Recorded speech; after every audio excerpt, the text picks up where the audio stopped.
we all look forward for hearing from you. I shall give you the presenter right, please.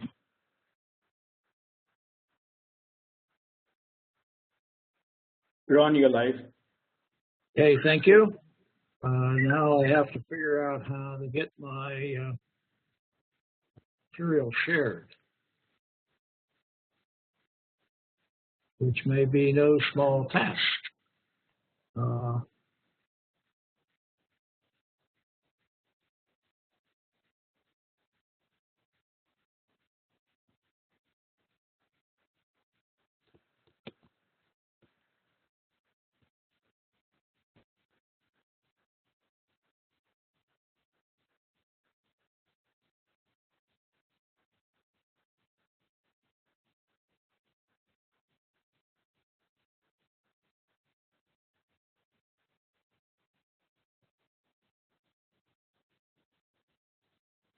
Okay, can you all see that?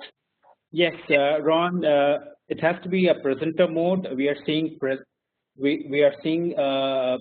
as well as your subsequent slide as well. So if you could go back and then make it presenter mode, please. Yeah.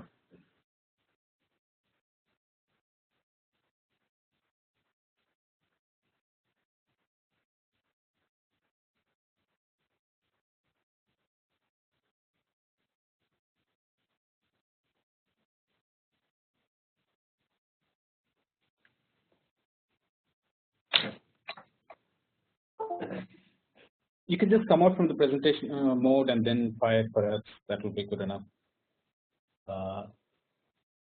Display. Yeah.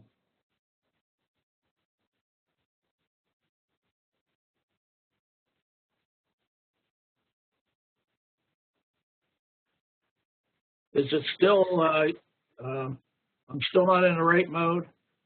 Yeah, if you can just, I think, end the slideshow and then start again, I think that will be good enough.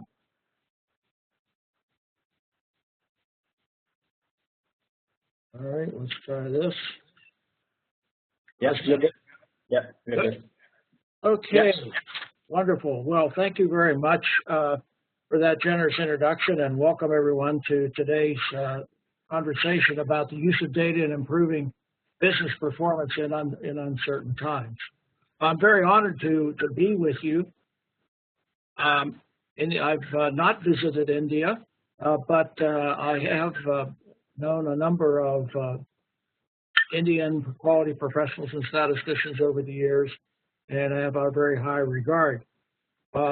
Actually, quality in India got let's say, a shot in the arm in the 1950s when a professor from Rutgers University, Ellis Ott, came and gave a series of seminars. Actually, he visited India 3 times, and he brought along with him Walter Schuhart, whose name I'm sure you all recognize.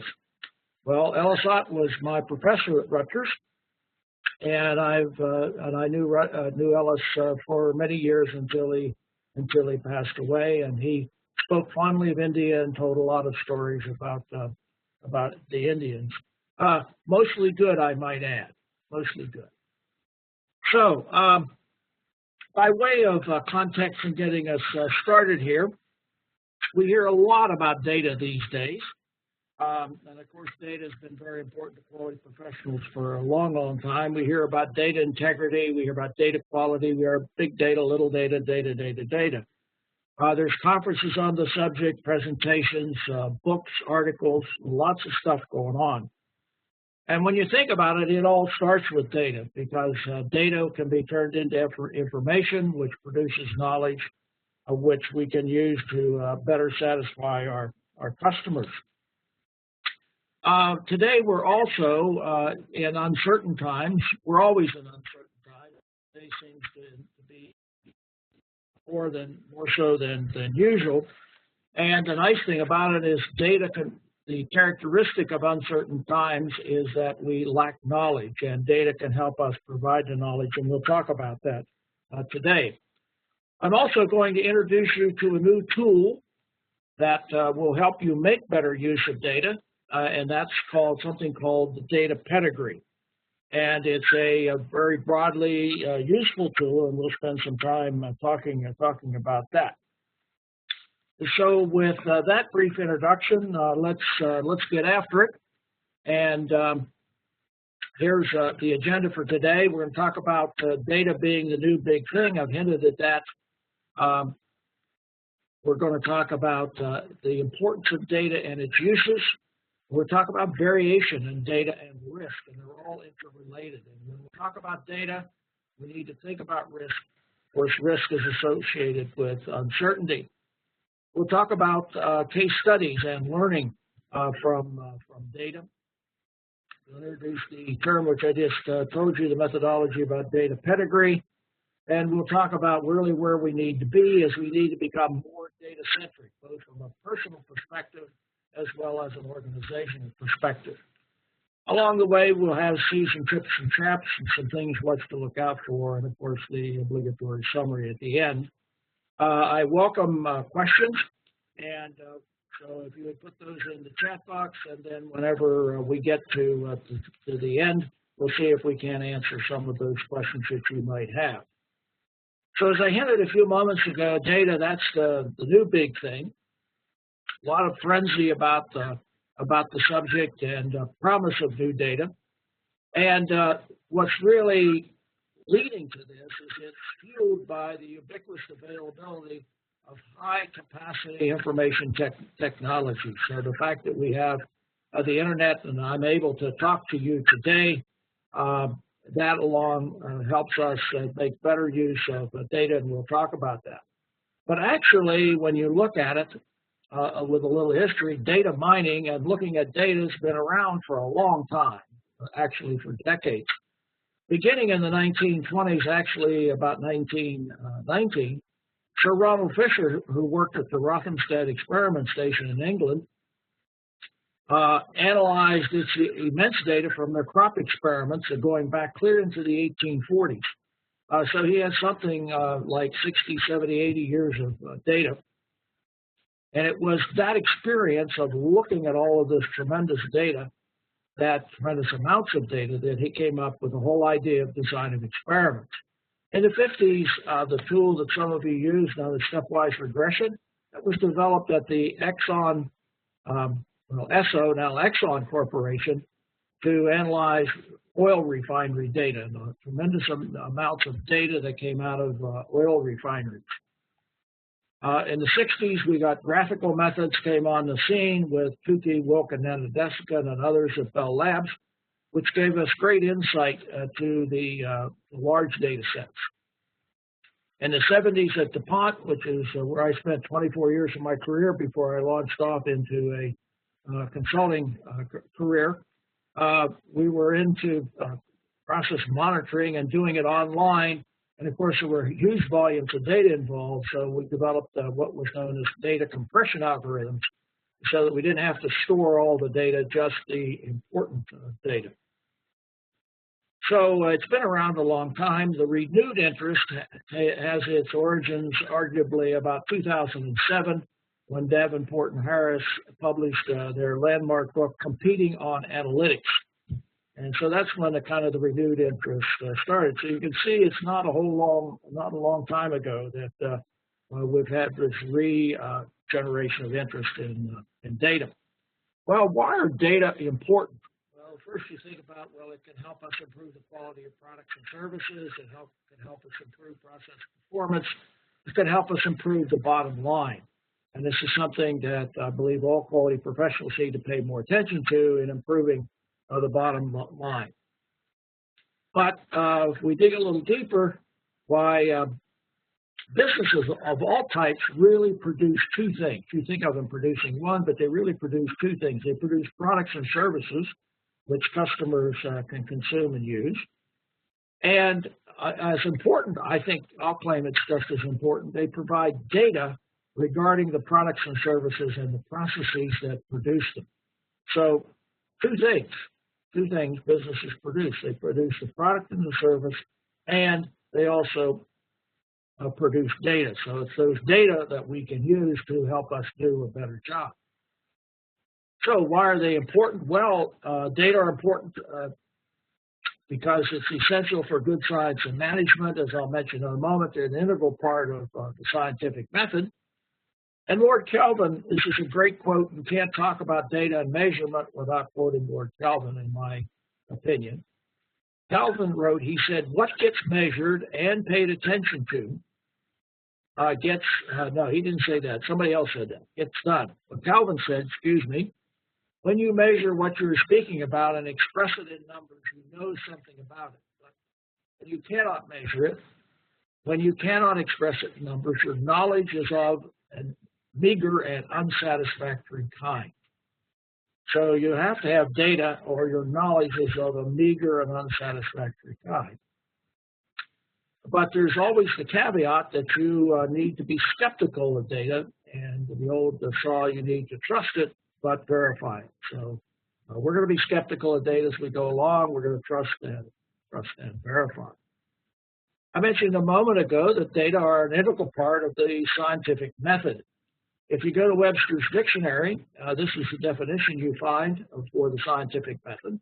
It's principles and procedures for scientific pursuit of knowledge involving three things: involving the recognition and formulation of a problem, the collection of data through observation and experiment, and the formulation and testing of hypotheses. So you can see collection of data are integral to the scientific method. If you're claiming to be using the scientific method, which we all are as quality professionals, I believe, we need to worry about the collection of data.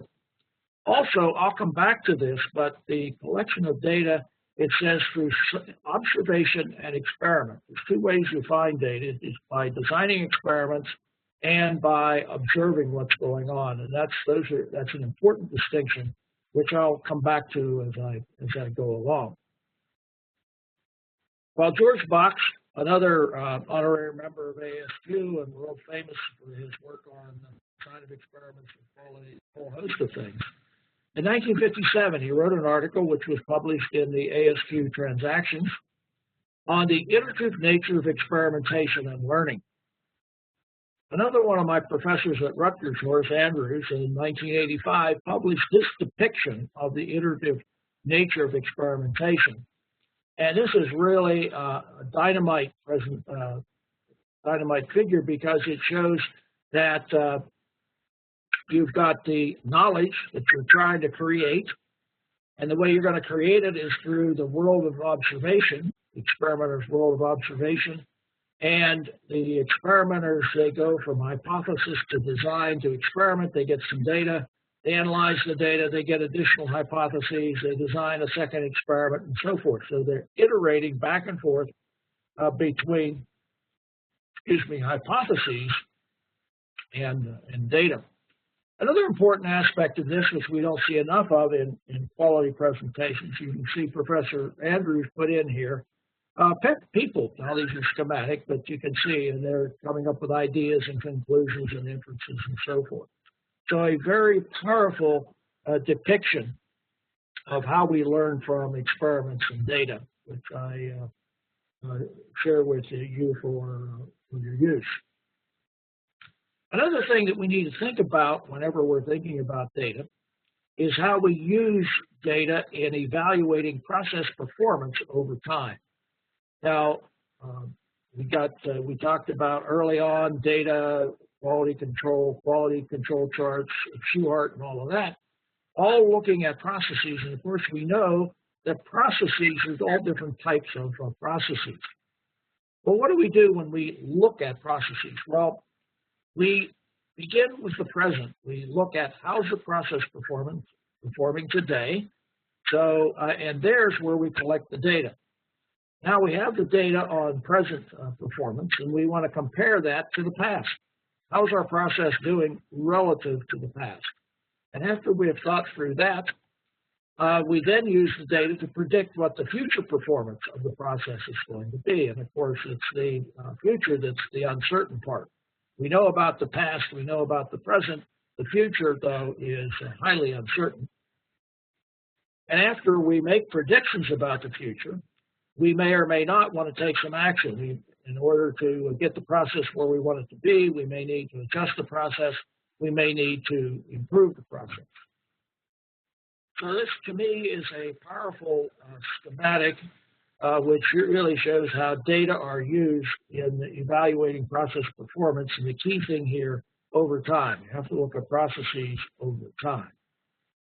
Well, what happens when you don't have data? Well, I'm going to start here with this quote from the CEO of Netscape, Jim Barksdale. He says, if we have data, let's look at the data. If all we have is opinions, well, let's go with mine. He's the CEO, and he said, you guys don't have any data. We're going to go with opinions. I'm the president. I'm the CEO. Let's go with my opinion. So without data, everyone is an expert, and discussions produce more heat than light. As a matter of fact, whenever you see a very spirited discussion about any subject, I can almost guarantee you that there's no data. It's all about opinions, who can scream the loudest, and so forth. Without data, personal and organizational memory is poor. This is something that, we think we can remember how the process used to behave or whatever. But without data, our memory really is very poor, both on a personal basis and on an organizational basis. And because of this, without data, we have difficulty getting agreement. Like I said, everybody is an expert on what the problem is, what success looks like, and are we really making any progress? Here's an example to illustrate the importance of data. This is a manufacturing crisis. This is by a Fortune 500 company, huge corporation. You would think that they would know better. But anyway, so they have a major product, and they have a skyrocketing number of customer complaints. Really big problem. So they assigned a 12-person team, and they assessed the progress of this team after 3 months, and the progress came back, no progress. The report came back, no progress. And they were very, confused, because they had all the things in place. It was a critical issue that had senior management support. The team mission was clear with well-defined metrics. And the team was cross-functional, skilled, dedicated, knowledgeable, had all the right people, all the right skills. They just had everything there. But the interesting thing, which turned up whenever they did an assessment of the situation, that data were available, but nobody was looking at the data. They had all kinds of excuses as to why they weren't looking at the data. So what did they do? Well, they said, next new approach, let's analyze the available data. So they did time plots of the data, very important tool, and identified where the problem began. So up to that point in time, they didn't know where it began, they just knew that they had it.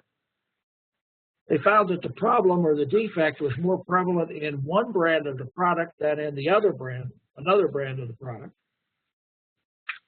And examination of these clues led to a solution within days. Notice it says within days. This is a true story, within days. Not within weeks or months. Within days, they had a new solution. They put that solution in place. And lo and behold, the problem went away and the customers were delighted. Now, this almost sounds too good to be true, but you can't make this kind of stuff up. This is a very true story. And it was all around the whole idea of getting at the data. So the takeaway is a problem-solving framework should include the collection and analysis of data.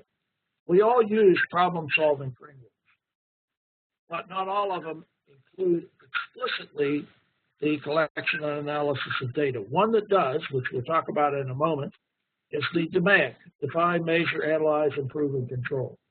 And in the measure phase, that's where you're collecting data. So we talked about we're in uncertain times.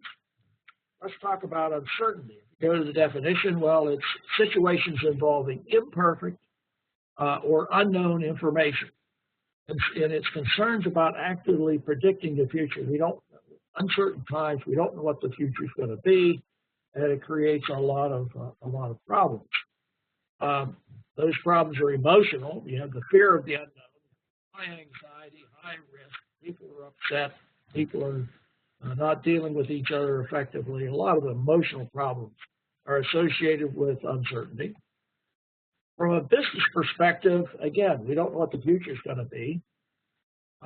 There's a lot of high variation is typically uncertainty, and I'll talk about that relationship. We have a lack of knowledge and a lack of process understanding, which of course is a special type of knowledge. So that's what's going on whenever we talk about uncertainty. Going back to the quote by Lord Kelvin, he said, when you cannot express it in numbers, your knowledge is of a meager and unsatisfactory kind. So you say, if you don't have data, then you don't have good knowledge. Well, also uncertainty, we said earlier, is a function of variation, and variation produces high risk. So those are issues that are all interrelated. So now what we want to do is we want to look at how variation drives risk and quality and cost and customer satisfaction. The first one, relationship, very important, not really appreciated enough, is that variation, as variation increases, risk goes up. Now, there's a lot of attention paid to risk in this day and age. We have ISO standards around risk management. You see risk management in one number of places, but risk is really a function of variation. So is quality. When variation goes up, quality goes down. And cost. When variation goes up, costs go up. And when variation goes up, customer satisfaction goes up. So you can see that the whole idea about reducing variation is a very good thing, because when you have low variation, when you have low variation, you have low risk, you have high quality, you have low cost and high customer satisfaction. So an important fundamental that all quality professionals should be thinking about is the importance of variation and how it drives risk, quality, cost, and customer satisfaction. W. Edwards Deming said it, I think, really beautifully when he said it's all about variation. He said, if I had to reduce my message for management to just a few words, I'd say it all had to do with reducing variation. It's all around reducing variation. Reducing variation reduces uncertainty and makes life just a whole lot better. So let's look at how variation, process understanding, and risk reduction fit together. I'm going to start on the right-hand side of the slide where we'd like to end up. We'd like to end up with reduced risk, enhanced compliance in the sense that our processes are on target, they're within specification, they're within compliance with regulations, all of those kinds of good things. Now, going back to the left-hand side of the slide, we see the processes vary. And what we're going to do is we're going to analyze that variation. And what that produces is process understanding. And then that process understanding helps us reduce variation and enhance the prediction of future performance. So by understanding variation, we're going to improve process understanding, which is going to reduce uncertainty. So there's what I said, that reducing the variation, increased process understanding, reduces reduce variation and reduce risk. Now, this is really important here, that variation also drives process understanding. Whenever you have low variation, you typically have it associated with high process understanding.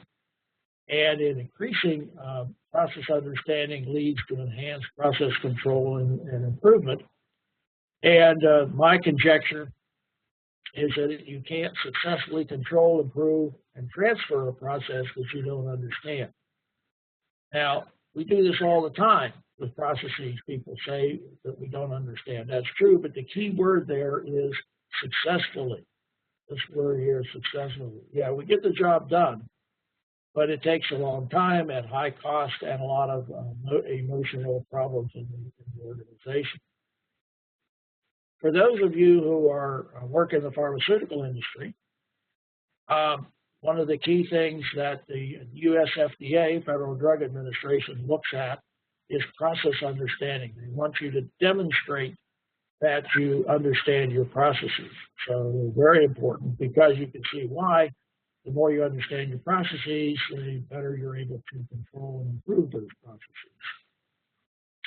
Now I want to move to another subject, and let's talk about some case studies so that we can learn from others' experiences. Stories are really important. I love the quote from Ed Zabel, who founded the NFL Films organization, which has a budget over revenue of over $200 million now per year. He says, "Tell me a fact and I'll learn. Tell me the truth and I believe. Tell me a story and it will live in my heart forever." And people like stories. Well, case studies provide stories. So the first one I'm going to mention, I've already talked about the manufacturing crisis one. Here's another manufacturing crisis one. This is a biopharm process improvement effort. So we have a blockbuster drug, which means that it returns to the bottom line millions of dollars a year. And we have a concern that we can't meet demand. Can you imagine this? You got a blockbuster drug, but you can't make enough of it to meet the demand. And the issue is that the process yield is low.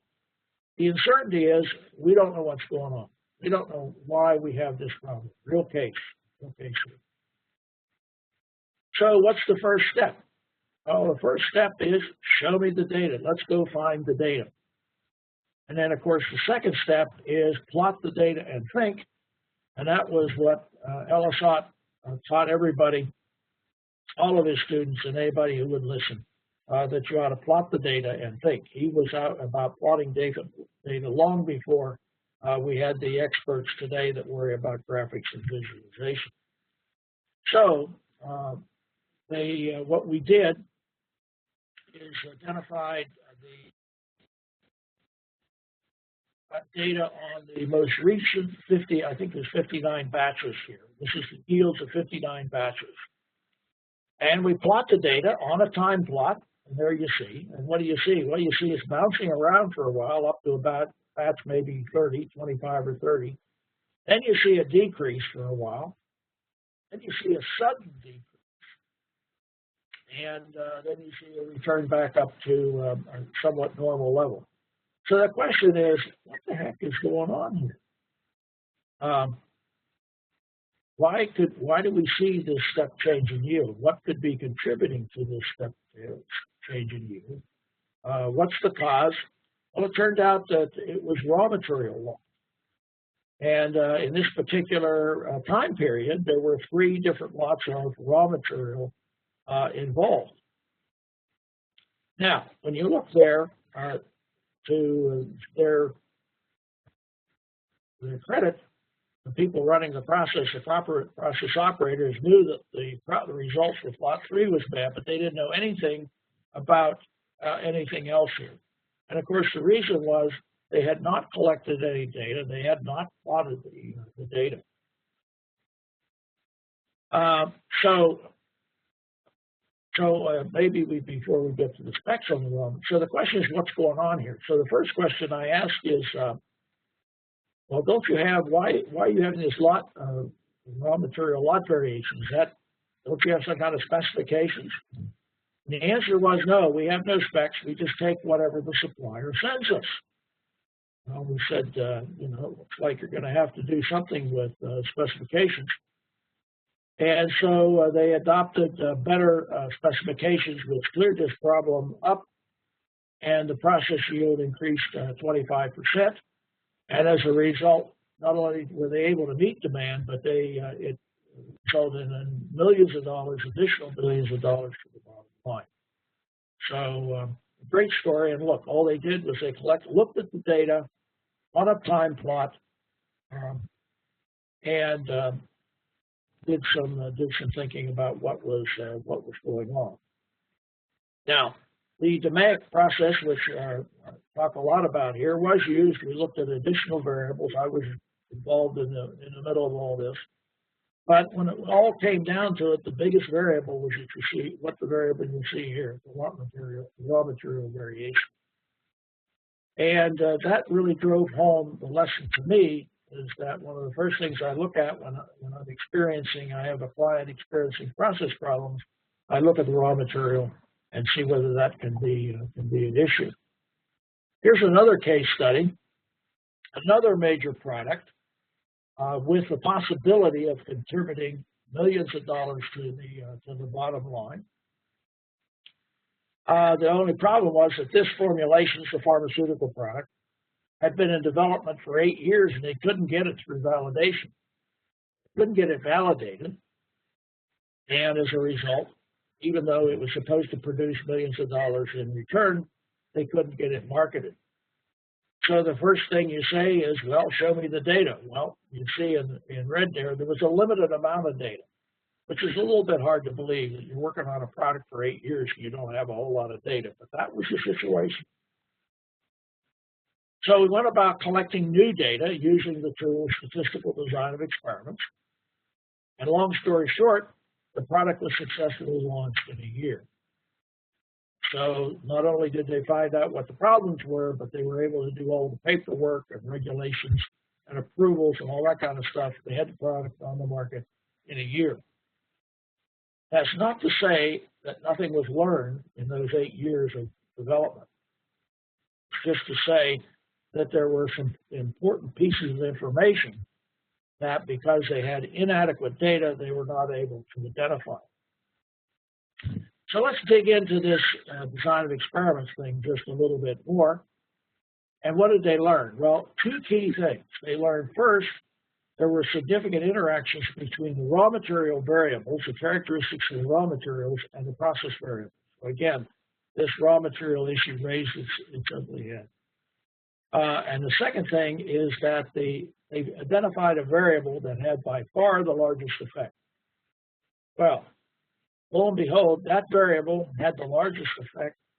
The importance of that variable was unknown until they ran this experiment. They've been working on this process for 8 years. The most important variable had gone unnoticed to them. And by using design of experiments, casting their net wide, looking at actually 9 different variables, they were able to capture the importance of that variable. They also found out, surprise, surprise, that they're going to need new measurement methods, and of course they're going to need tighter raw material specs. So the bottom line here is that the use of statistical design of experiments through the collection of data increased their process understanding, identification of those interactions, which you need. The only way you're going to get at those is through the design of experiments, as well as identifying this variable which had the big effect. So the increased process understanding, and just as important, we get the data, we get the right data in the right amount at the right time. So this is really important whenever we're thinking about strategy of experimentation. What's the right data, what's the right amount, and what is the right time? So moving on to another case study. This is a tablet content variation study. The presenting problem was that the variation was simply too large. And so the question is, well, where is the variation coming from? And what's the data pedigree? Because knowing the data pedigree is going to help us deal with this problem. So the question is, show me the data. What did they do? Well, immediately they went to the data. Actually, this problem is kind of interesting. This is one that Ellis Ott, who I mentioned earlier, was involved in from a consulting perspective. So here are the data.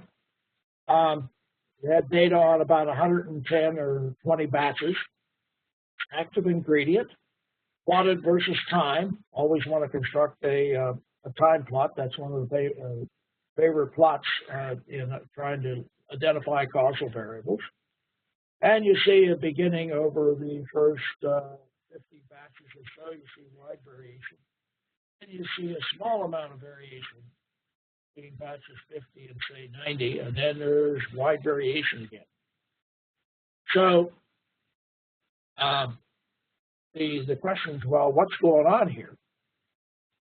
At one point, I think this is a dynamite quote from John Tukey. He said, the best value of a picture, or a graphic in this case, is that it forces us to notice what we never expected to see. Before we plotted these data, or Otney's crowd plotted these data, they had no idea what they were going to see, but they expected to see something. And of course, you see the small amount of variation right there in the middle.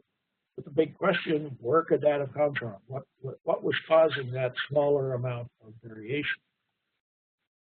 So let's go look at the data pedigree. And the several raw material variables, several raw material lots were involved, but lo and behold, that couldn't be attributed, couldn't produce that variation. Also, there were different tablet presses involved. That wasn't the issue. And then somebody came up with the idea that maybe it was the analyst, because these results come out of an analytical laboratory, and maybe there's different analysts going on and working here. Well, lo and behold, there were 4 analysts, A, B, C, and D. And you can see I've superimposed here the labels, analyst labels on the data. And we see there in the center that where we have the small amount of variation has to do to analyst B. So analyst B is doing a lot of work. Also is producing less variation than the other analysts. So now they went to work and to decide what was analyst B doing differently, and how could the others learn from the work of analyst B. So you can see here's 3 cases. Actually, I showed you 4 case studies, and every one of them, the solution to the problem was show me the data, getting the data, show me the data, and plotting it and thinking. So show me the data, plot it, and think it. So now I want to talk about this new tool that was mentioned earlier here about the data pedigree.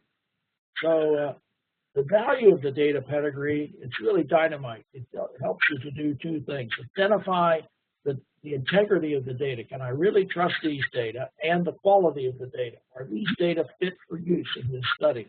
And here it's the definition of quality that comes from Joe Duran. Are these data fit for use? Also, it can help us identify what the appropriate data analysis techniques are. So we can help us analyze the data. Helps us identify the chain of custody in any legal case where there's data involved or information of any type. There's always a concern about the change of custody. Well, the data pedigree gives you that insight. It also provides the data, that's the term data about data. So it's a very useful tool. Well, what do we look for?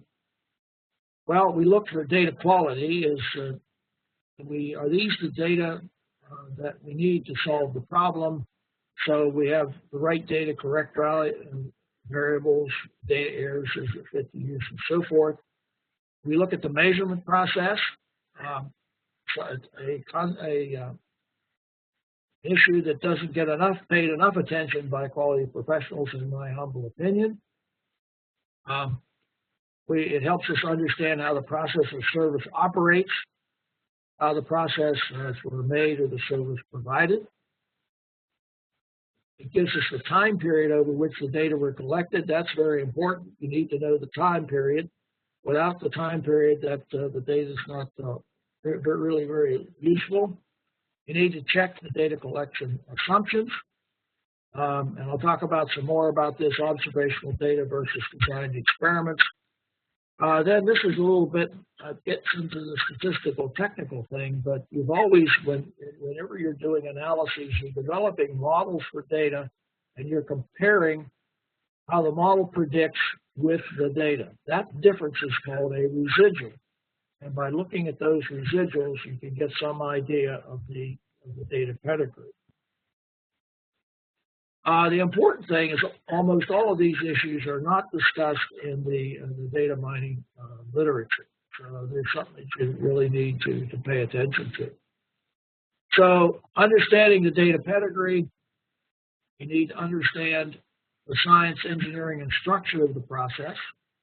You need to understand the collection process used to obtain the data and prepare it for analysis of how the measurements were made. So as I mentioned earlier, knowing the data pedigree provides a deep understanding of the data and the process that generated the data. Now, Roger Hurl and I have an article on Show Me the Pedigree and about data and quality progress, which was in January of 2019. So a lot of what I'm talking about here you'll find in that article. Here's an example of where the data pedigree was really, really important. This is some work that I did a number of years ago when we were analyzing carbon monoxide data.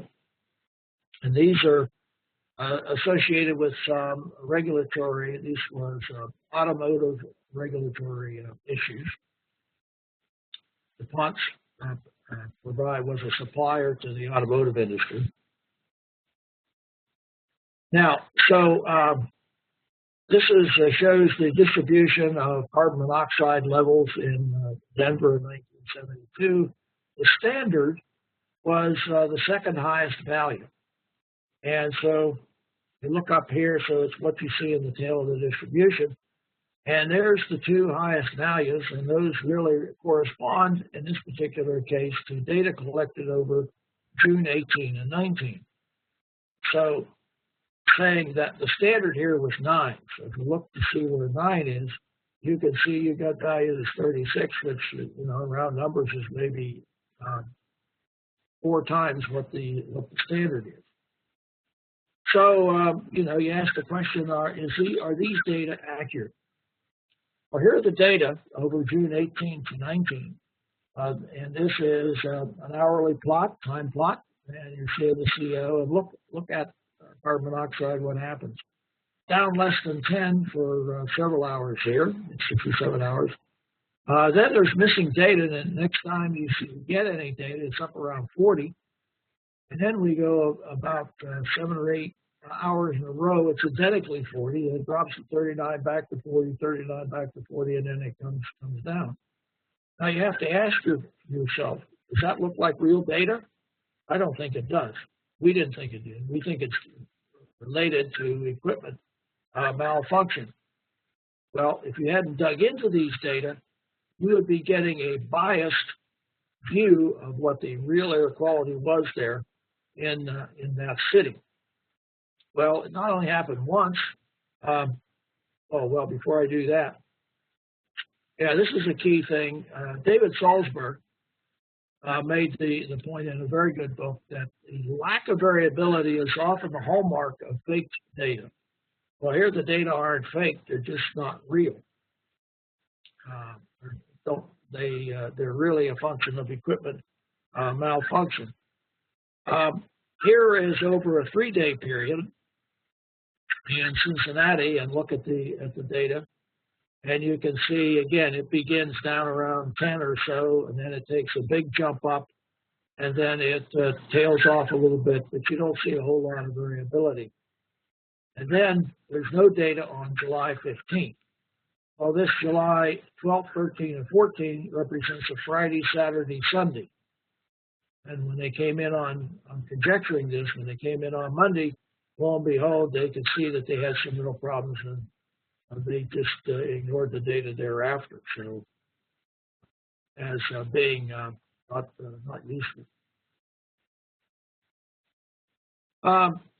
Here's another situation. This comes out of the pharmaceutical industry.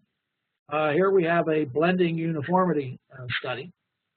And in a blender, what they do is they sample the blender, and they take 10 samples, and they analyze for the potency of those samples, and they want those to be homogeneous.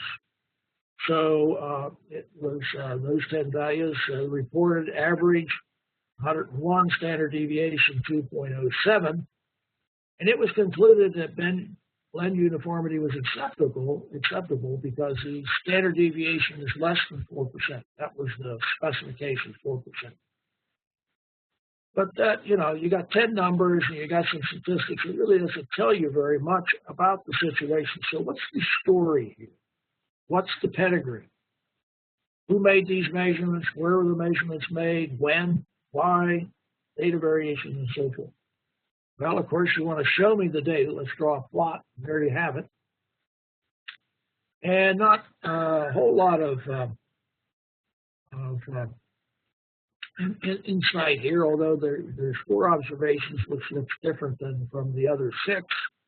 Maybe there's a gap there, maybe there isn't. We don't know. Well, where did the data come from? Well, the data came from what's called a V blender. And what they do is they sample the blender in 10 different places. So here's locations 1 to 3, 4 to 6, 7, 8, 9, and 10 is at the bottom of the V. So if you take the data and put the data on those locations, as I've shown here schematically, what do you see? Well, you see if you look on the left, well, first of all, you know, we concluded that blender was uniform, but if you look on the left, that's got an average of 99.6. On the right, it's got an average of 102.8. And you can see it's kind of systematic there. So if we look at those averages, along with confidence intervals, we see that there is a significant difference in between those two. And those differences were statistically significant. Now, granted, the variability met the standard, but over time, you've got a trend here. And if that trend could continue over time and get larger and larger, you're going to run into variation problems. So this could be an early warning that you've got some issues of non-homogeneity in your blender. And so by looking at the data pedigree, it leads you to seeing what the potential source of non-homogeneity is. Well, I can tell you, I do a lot of work in the pharmaceutical industry. I've seen data of this kind several times, and we often see non-uniformity in blenders. So this is not an isolated case. This happens frequently. The data pedigree got us there. Here's some other things, a couple other things we see in data which you have to be aware of. These are temperature measurements. And right away, when you look at this spot frequency diagram, you see 3 peaks, and they are 30, 35, and 40. So this person that's doing these measurements likes to report numbers in multiples of 5.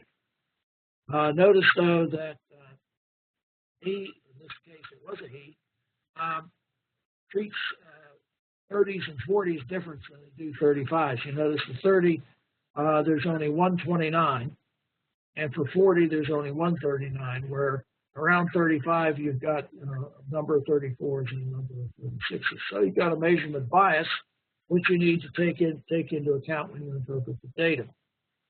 Here's another popular, I shouldn't say popular, occurs frequently, coming out of, here's a quality progress article by Lynn Hare. And the term is flinching. And this is the lower specification there is 7.84. You see the red line. And you see not a whole lot of data west of the red line, and all of a sudden it bunches up after. So what's happening here, you see this often happening, people are seeing stuff close to the specification, and they report it as being within the specification. For a number of reasons, this is not about finding fault and assessing claims. It's about identifying that this situation occurs, and that we need to pay attention to that. And the term, like I said, is called flinching. Now let's talk about observational data, and since we're talking about data and the pedigree of data, and the concern is observational data are often not fit for intended use. They're collected without the aid of a carefully designed and administrated experiment or survey, Typical examples are like batch records, production data, customer complaints. Issue is poor quality. It's often not fit for intended use. There's some of their problems. Important variables haven't been measured. Perhaps the variables haven't been varied over a wide range. If you think about it a little bit, if you have a very narrow range, it's difficult to see that a variable has an effect. Where if you have the wider range, you can see that the variable has potentially can have an effect. Measurement variation, I mentioned that earlier, may be large. Data errors present. Data records are often incomplete. And predictor variables are often correlated. By predictor, we're talking about the causal variables, and they can be interrelated. So you can't separate out which variables are important and which are not. And of course, the bottom line here is well-designed experiments and well-designed administered surveys. Typically, the data that result don't have these problems. So you need to be careful about observation of data. So to summarize data pedigree, I want you to think the data pedigree. The critical question is, do I really know how the data were collected? Can I trace and identify the origin of each data point from when it started to where it is today? The guiding principle is trust but verify. And that data, being skeptical, data are guilty and proven innocent, not the other way around. That's kind of the story on data pedigree. Now, hopefully, I've convinced you to at least think about the importance of data, making it higher on your priority scale and so forth. So the question is, well, how do we accomplish this? How do we become data-centric or more data-centric than we are? And so I just want to give you, obviously, I can't get all of this, but I give just a few comments on this to begin. Well, the first thing we need to recognize that both culture and data drive behavior. Of course, we want to enhance compliance and reduce risk. And that's a function of the behavior of the people in the organization, which is driven by the culture. And of course, the culture is driven by management leadership. Culture drives behavior in a sense, how we think and what we value and what we reward. But the other big thing that culture can drive, use to drive behavior, is data.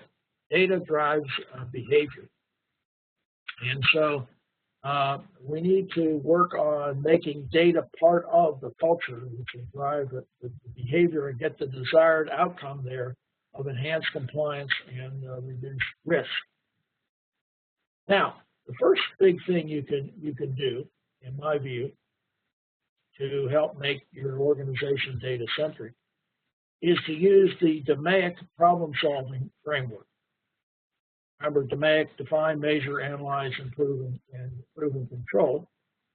And it's got all kinds of interesting and important things here. I'm not going to get into it, except that central to the whole data thing, particularly in the analyze and control steps, analyze, improve, and control steps, are data.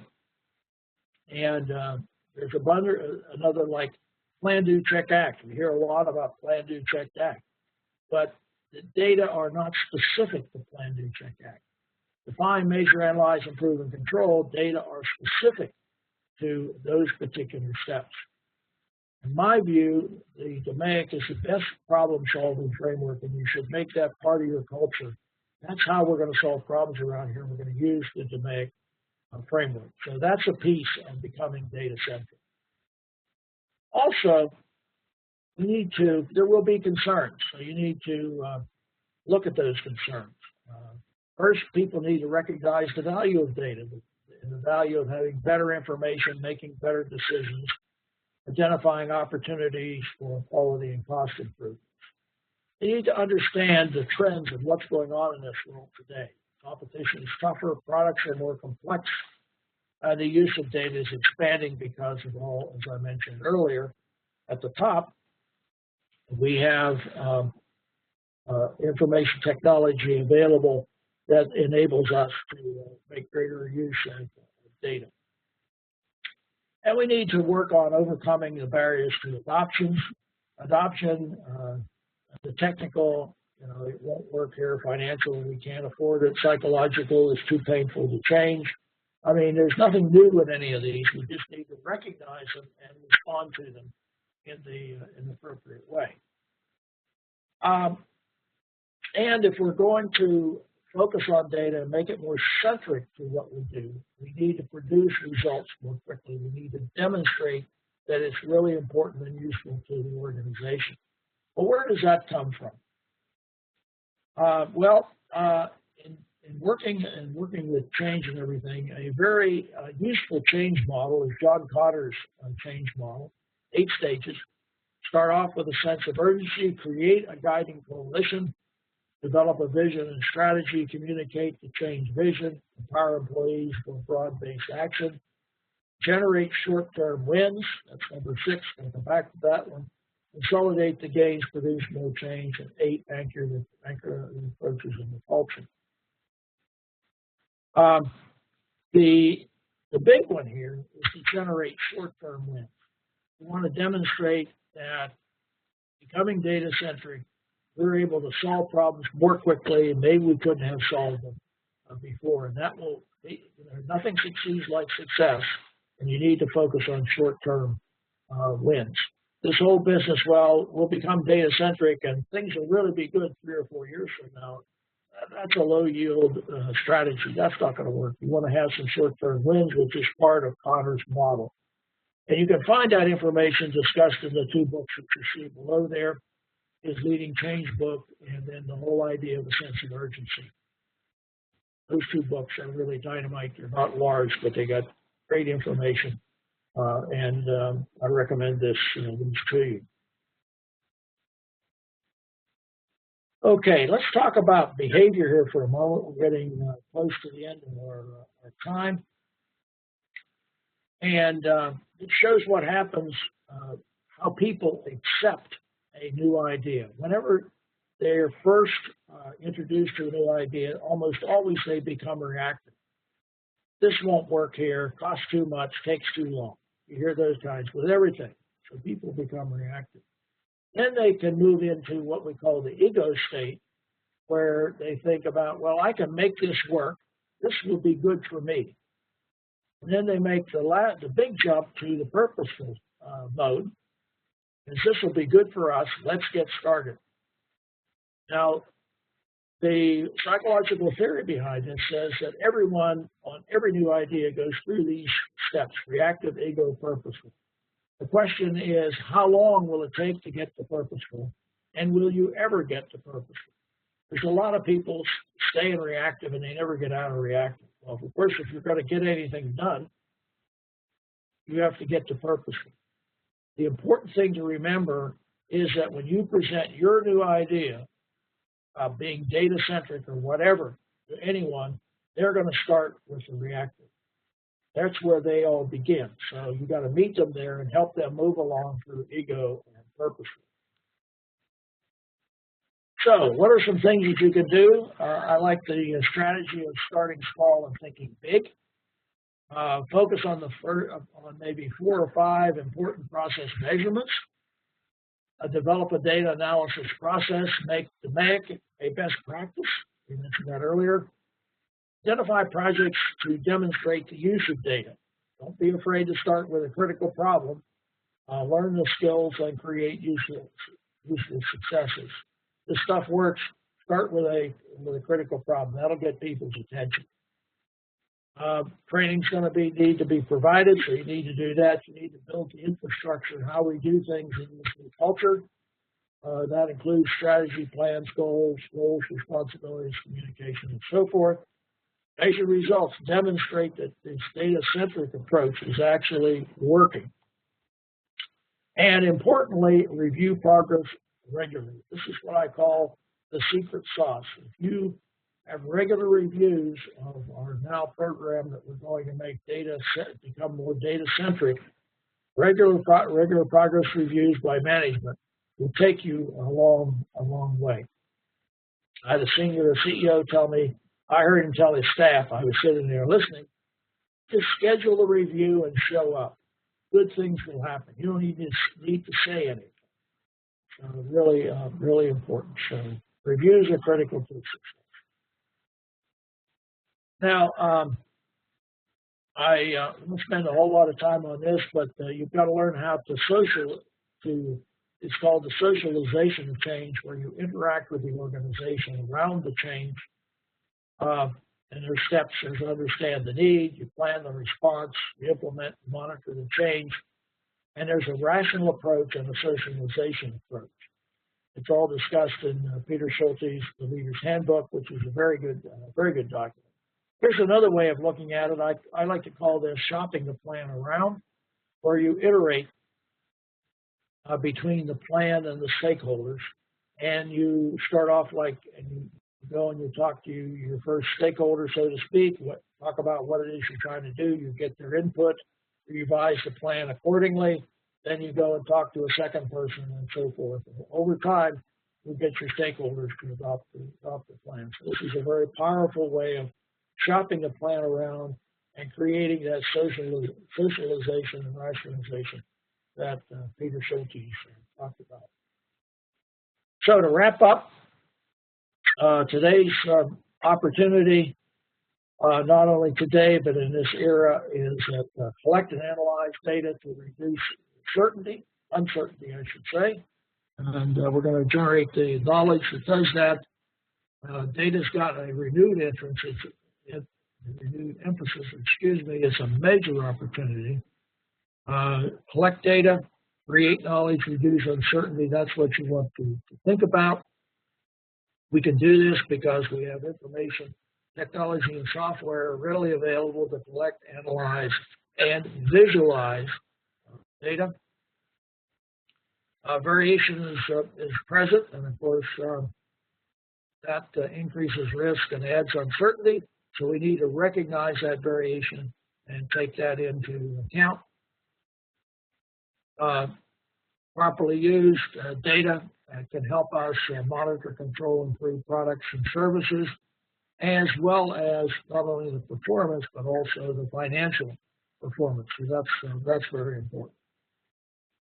And I encourage you that adopting a data-centric mindset is going to help organizations to continually improve the process. So the whole SAW thing is show me the data.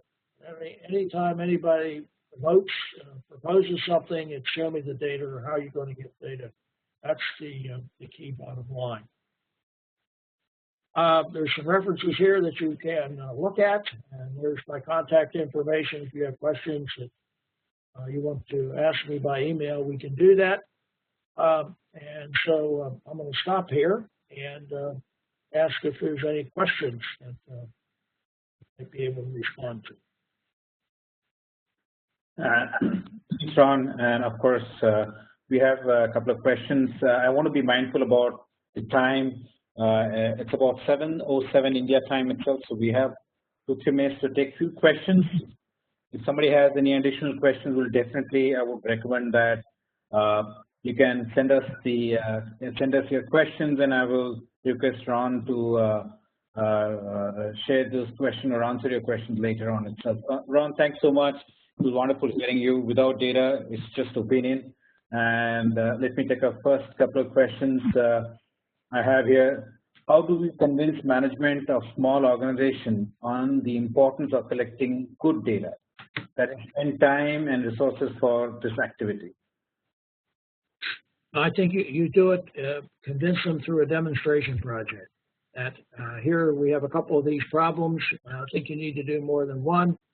And you can show them case studies.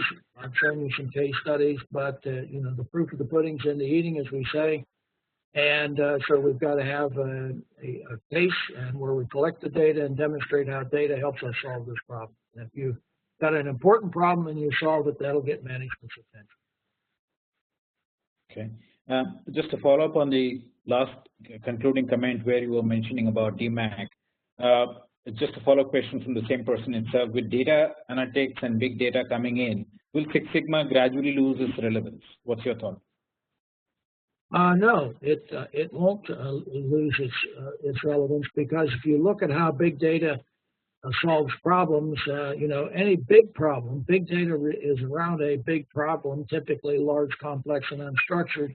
You're going to divide that up into smaller problems where the domainic approach is going to be used.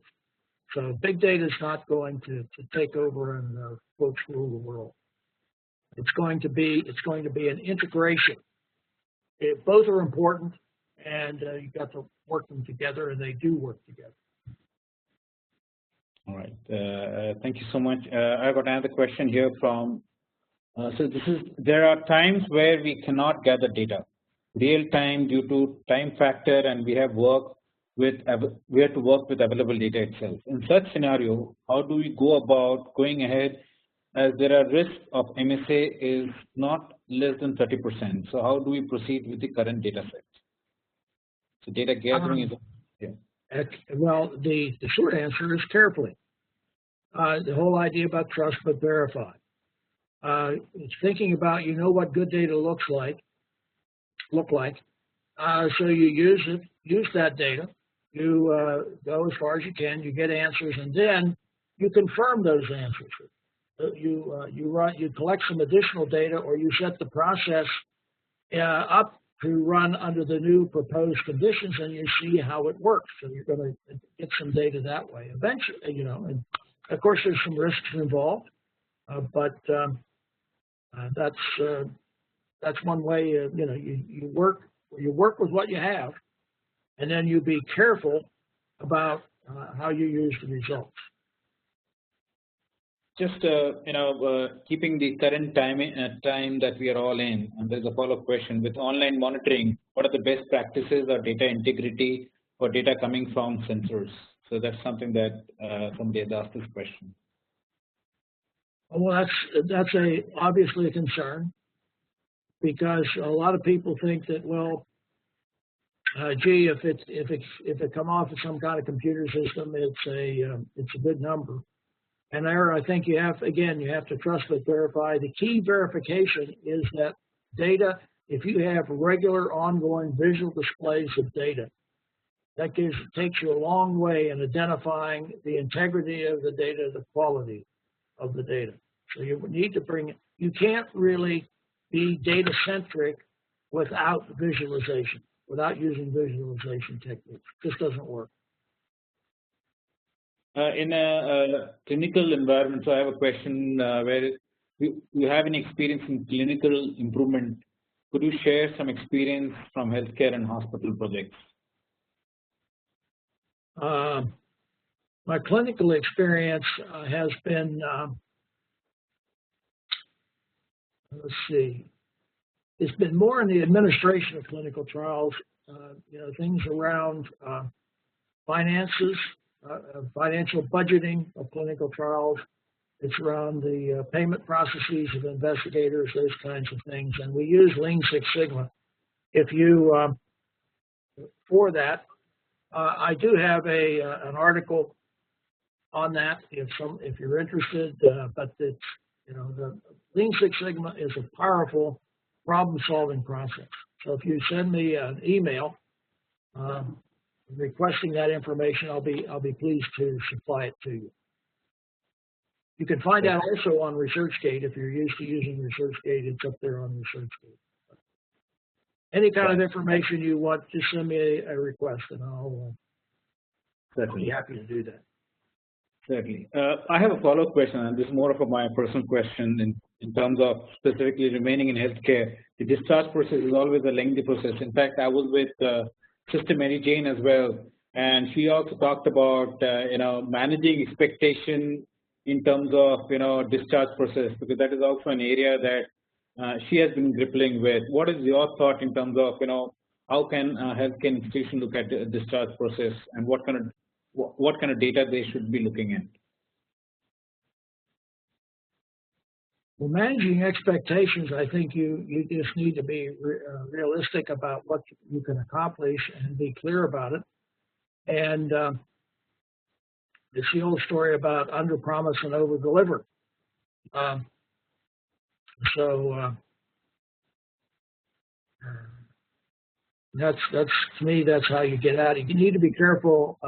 Yeah, don't promise too much. I'm not sure that answered the question, but if not, try me again. Yeah, no, absolutely. In fact, Sister mentioned that it's difficult to really look at data in various, and specifically discharge process, because every process has its own different time in terms of whether it's inference or any other process that is there.